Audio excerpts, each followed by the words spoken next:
안녕하세요. 임경숙 변호사입니다. 저의 지인들이나 주변에 저를 아는 분들이 저한테 이런 질문을 가끔 합니다.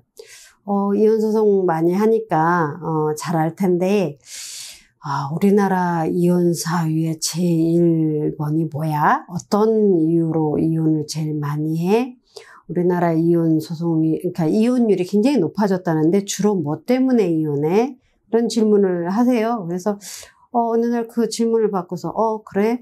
그러면 뭐가 제일 많을까 하고 제가 이제 그동안 좀 데이터를 모아서 한번 정리를 해봤습니다. 근데 이제 이혼 사유는, 그러니까 재판상 이혼 사유는 6가지로 정해져 있습니다. 근데 이제 그 각각의 사연을 가지고 오시는 의뢰인 분들의 이야기를 들어보면 그 이혼 사유는 진짜 무궁무진 어마어마하게 많습니다. 뭐 예를 들면 쉽게 얘기하면 뭐 폭행, 폭언, 뭐 외독, 바람, 불륜, 뭐 시집살이, 뭐 장서 갈등, 뭐 의처증, 의부증, 뭐 도박, 또 이것도 있어요. 알코올. 술을 너무 많이 먹어서 이거 감당이 안 되겠다. 뭐 이런 거.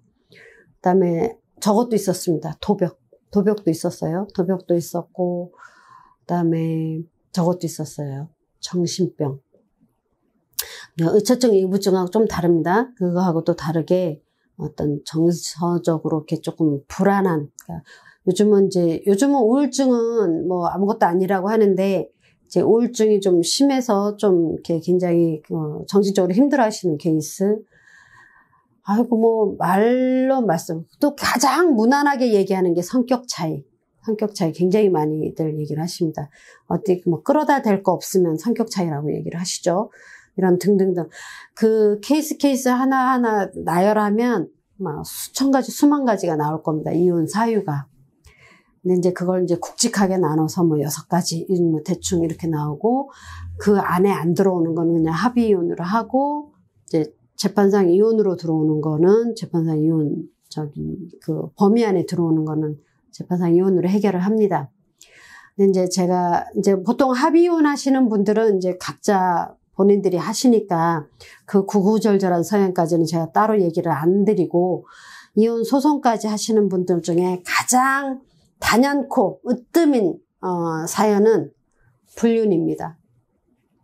불륜입니다. 그 외에도 뭐 폭행, 뭐 폭언, 시집살이, 장서갈등 많지만 단연코 뭐 시집살이, 장서갈등은 웬만하면 또 참기도 많이 하고 폭언, 폭행도 많이 참다 안 돼서 오시는 분들이 많지.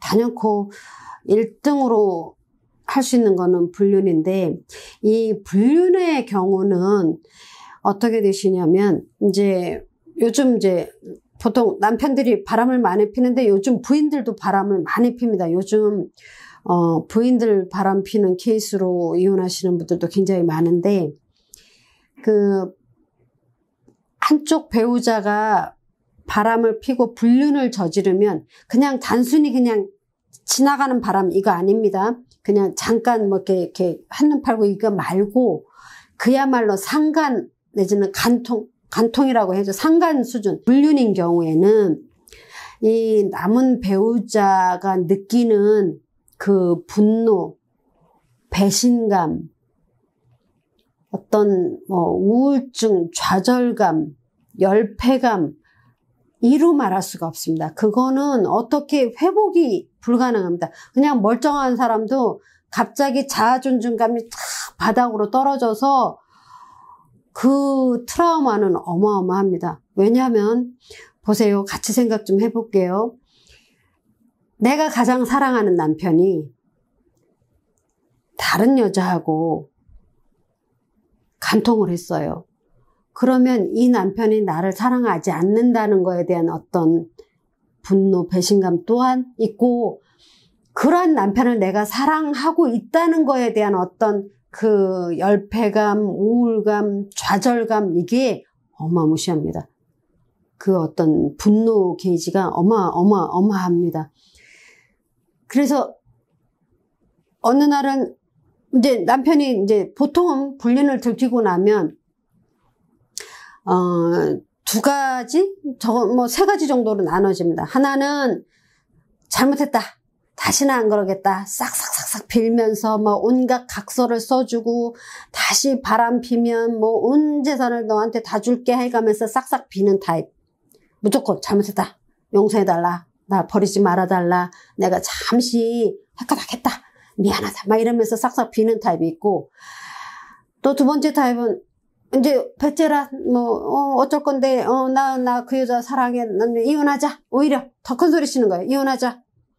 그럼 이제 본인이 유책 배우지 않으니까 남편은 이혼 소송을 못 해요. 그러면 부인이 이혼 소송을 해야 되는데 부인은 그 남편을 너무 사랑하는 거예요. 이혼을 할 수도 없고 안 할 수도 없고 얼마나 괴롭겠습니까? 그런 케이스가 있고, 오히려 이제 그쪽은 더 배짱으로 나가고, 난 너 사랑 안 해? 우리 어차피 뭐 너 그동안 뭐 네가 뭐 나한테 해준 게 뭐가 있어?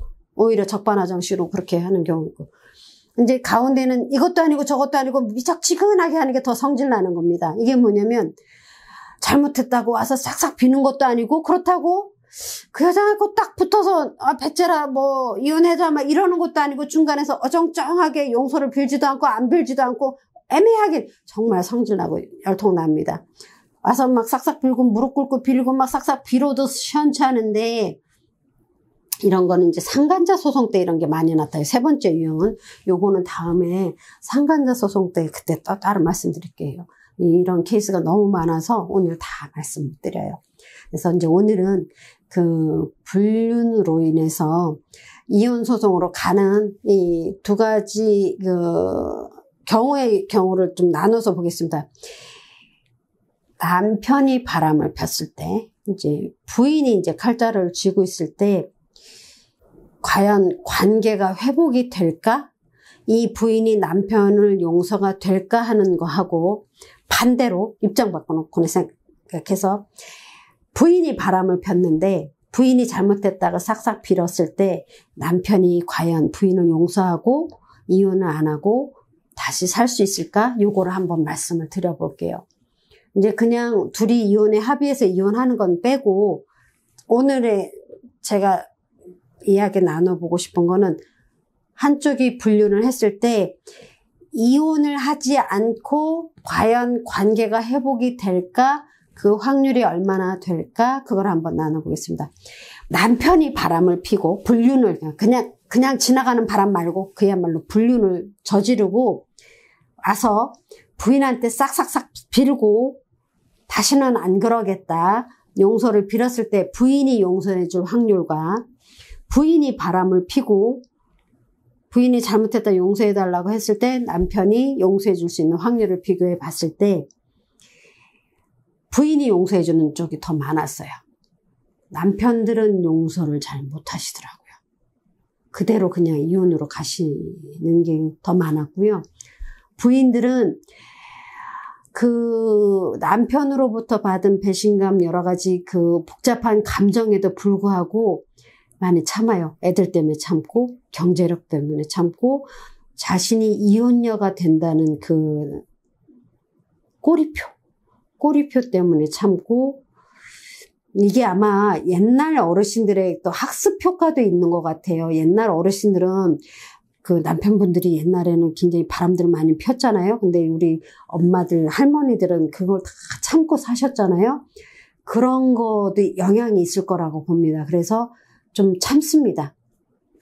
요즘은 많이 안 참는 추세이기는 하지만 그래도 참습니다. 참고 삽니다. 살면서 이제 물론 지속적으로 남편을 혼내키기는 하겠죠. 그런데 반대 입장에서 부인이 바람을 폈어요. 근데 부인이 남편한테 미안해, 잘못해서 다시는 안 그럴게, 용서해줘, 같이 살자, 내가 다시는 안 그럴게 하는데 남편은 이거를 못 받아들이더라고요. 그래서 그냥 이혼으로 가는 경우가 훨씬 더 많았습니다. 그거는 또 제가 또 분석을 해봤을 때 이것도 어떤 이 남편의 어떤 자존감, 자존심 이런 것도 있는 것 같아요. 그리고 어떤 그 와이프를 데리고 살면 그 상간남한테 어떻게 진다는 느낌, 그런 것도 느낀다고 하더라고요.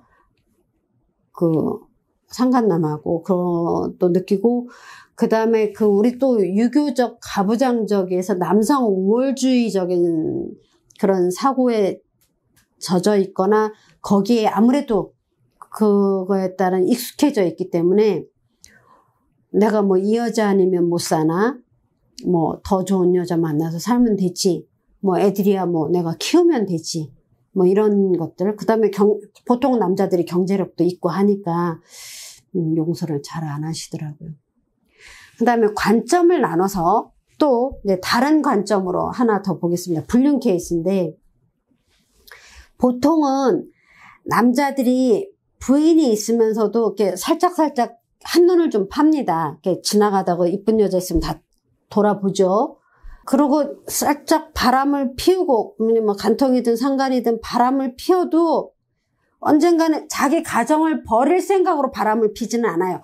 제가 이제 이렇게 여러 케이스를 얘기를 해보면 그냥 호기심에 아니면 색달라서 보통 본처들은 굉장히 진실되고 우직하고 뭐라고 충성되기 때문에 그렇게 감정의 기복이 그렇게 많지 않습니다. 왜냐하면 몇십 년을 같이 살았고 그리고 어떤 신뢰관계가 있기 때문에 막 애교 떨고 물론 이제 애교 떨고 그러시는 부인들 있지만 막 첩기질이라는 거 있죠. 왜 첩기질들은 왜 이렇게 이제 남자 마음을 이렇게 하기 위해서 굉장히 아양 떨고 애교 떨고 막 이러잖아요. 그래서 우리가 보통 저기 할 때 본처기질, 첩기질 이런 걸로 구분해서 얘기를 하긴 하는데 그래서 이 남자가 바람을 피울 때도 보면 보통 부인들은 그냥 우직합니다. 그리고 이렇게 감정의 기복도 그닥 크지 않고 늘 한결같고 늘 그 자리에 든든하게 집에서 아이들 잘 키우고 남편 뒷바라지하고